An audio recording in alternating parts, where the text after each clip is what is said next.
Did you know that your outer world is a reflection of your inner world?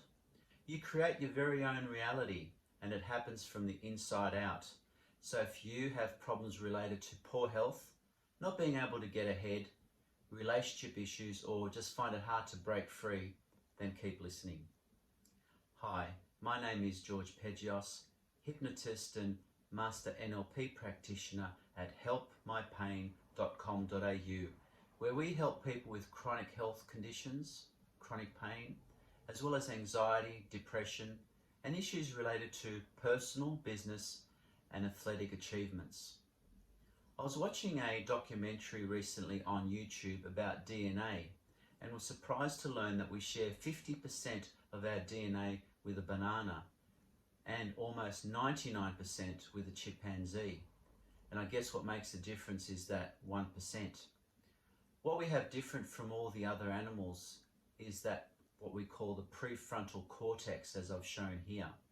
That last bit of brain that developed in humans that doesn't quite exist in other animals. Not only that, it also takes the longest to develop. It doesn't just happen at birth. It takes almost 25 years to fully develop and mature and come on board. And in some people, you'd swear it never came on board at all.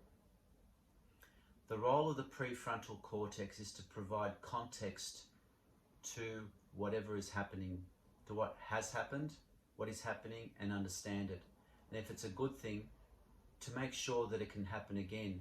And if it's bad, to make sure that it never happens again. It's a way to make sense of the world, to see those patterns that can make all the difference to our lives. Unfortunately, we sometimes mix these patterns up.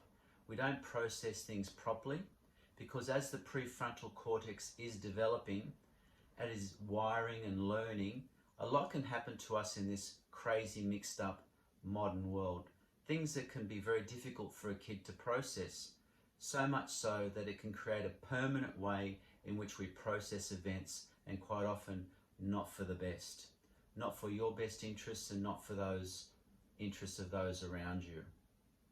You see, at the most fundamental level, in that most inner of inner places, it's all about being safe and familiar. Where you are right now, whether you like it or not, your brain's subconscious state is continuously monitoring for safety and comfort in every environment that you're in, whether it's good for you or not. That's irrelevant.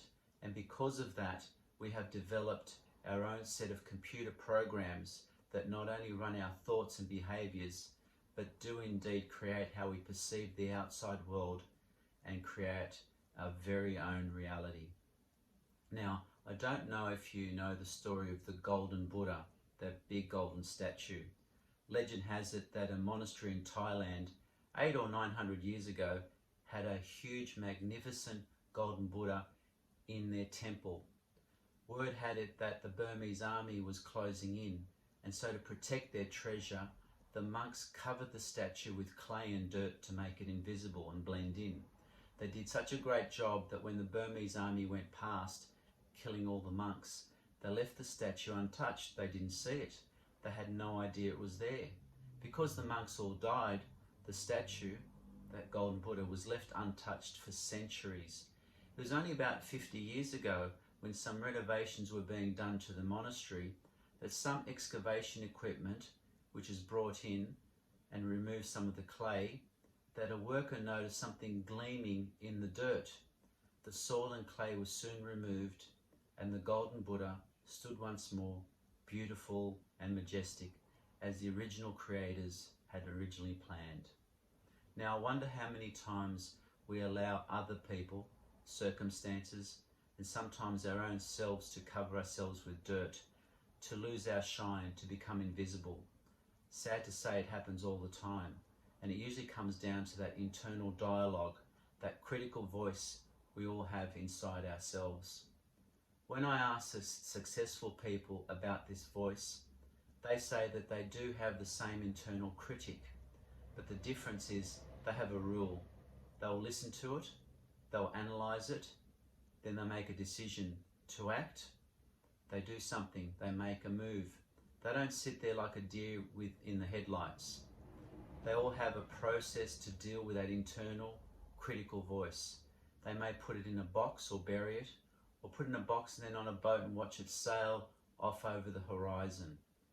I've indeed heard many ways now, and they all seem to work. So it's the process of how we deal with circumstances that makes all the difference.